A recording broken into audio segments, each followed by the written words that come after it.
working your 6-month plan, how you are going to adjust a little bit. Your routine work, your routine life will go on.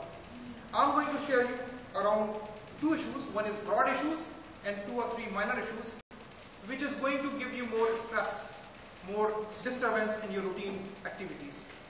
It is very important that you should be aware what is going to happen in next 6 months, because that will also disturb your work, your planning, and it will require little more additional efforts.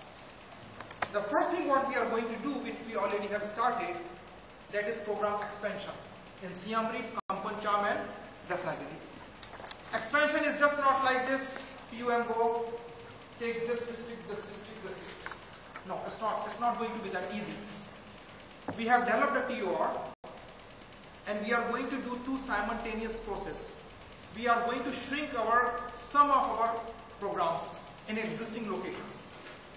It could be not the whole program, could be few interventions, could be a big 1 or 2 programs, or maybe we'll see in this commune, good saturation, good impact, other actors are working, no need for plan to be there. Remember, I'm not talking about phase out. Phase out means you totally leave that area and you never go back.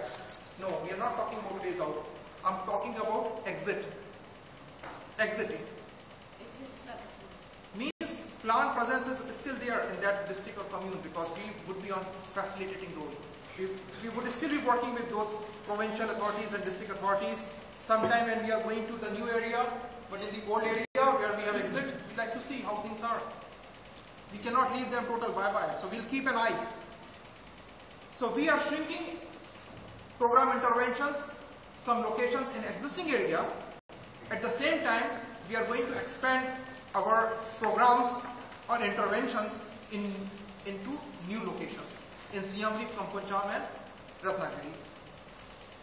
CMT members, especially PUMs and department heads, they have already been informed during the CMT. There are 2 reasons for this, why we are doing expansion at the middle of the CSP. The one reason is sponsorship. As you know that many our sponsored children are going to be graduated. Either they are 18 year plus, or they are better off, or they are migrating. So there is a lot of quota of sponsored children which needs to be adjusted. So that's one key reason. And second key reason is, when Plan Cambodia started, that time we were just in a rush. We just picked whosoever children available, we put them as our sponsored children. And after 3-4 years later, we realized that most of them, actually more than 50% of children, were not from the most marginalized or most vulnerable families. You see, in our program, we are always saying, whatever we do, we always work for most vulnerable, most marginalized children and their families. So how come our sponsored children from better off families? Maybe that time there was no ID poor survey, but now we have all the information. So we will ensure that all new enrolled children are from that category. This is from the poorest family, most vulnerable, marginalized, from ethnic group, preferably from a family which is among the ID poor 1 or 2, most excluded, more disaster-oriented prone areas. Bong Sammat, with support of Bong Sok, we have developed criteria. Using this criteria, we are going to shrink our program, and at the same time, we are going to expand. This is a trick. We cannot shrink first and then expand. It has to be done. So here you shrink, you know, Khmer dance. It's like going to be a Khmer dance. You know Khmer dance? Yes. So one hand is like this, opening, and another hand is like down. So we are going to do like Khmer dance, right? So slowly we shrink, and we will expand the program area. So now you don't know the logic. It is not going to be very easy. It's a process. It will take maybe 2, 3, 4 months. I know. I saw the TOR. Siem Reap has finalized the date. Kampong Cham got the date, and Ratnagiri has got the date. We will train or orient your staff also, and then we'll start the process. Once we have information, hopefully by next CMT or next to next CMT, we'll present, approve, final, and we expand the area. But that will disturb you a little bit with your routine program. So this is one priority: expansion and shrinking of area. The next thing is about CSP review. As most of you must be aware that we are going to review of our country study plan. Those who are not aware, just to brief you why we are doing this. First of all, Plan Cambodia is the only country into the entire region who decided to do this. Previously, many countries and regions were saying, why? No need, it's okay. Now they realize the importance and they're saying, wow, great, please tell us how you do it. We would also like to do it. Because if you see, for the last 10 years, if we have been working in a basically 6 districts, 4 in Siam Reap, 2 in Kampong Cham, with limited number of beneficiaries, on an average, our budget is like 5 million for the 10 years. So if we have spent 50 million in those 6 districts in last 10 years, things must have been changed. So when we developed our CSP, we have annual targets, right? 5 years.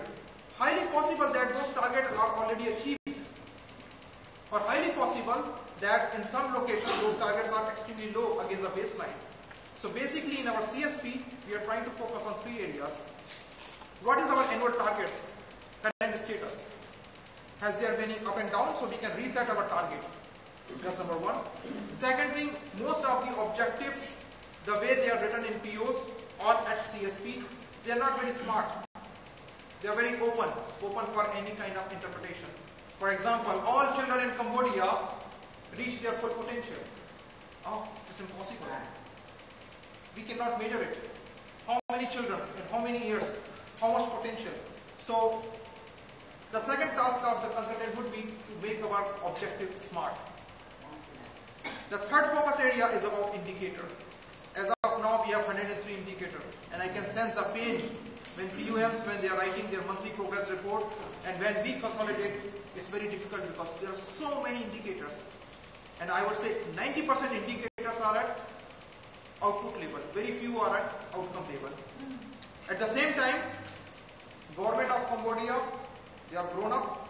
Each department like Ministry of Health, Ministry CNCC, Ministry of Education, they have their own indicators aligned with the international indicators, right? So one time Plan Cambodia is saying, in this village or in this location of Plan Cambodia, 60% schools do not have facility, toilet or water.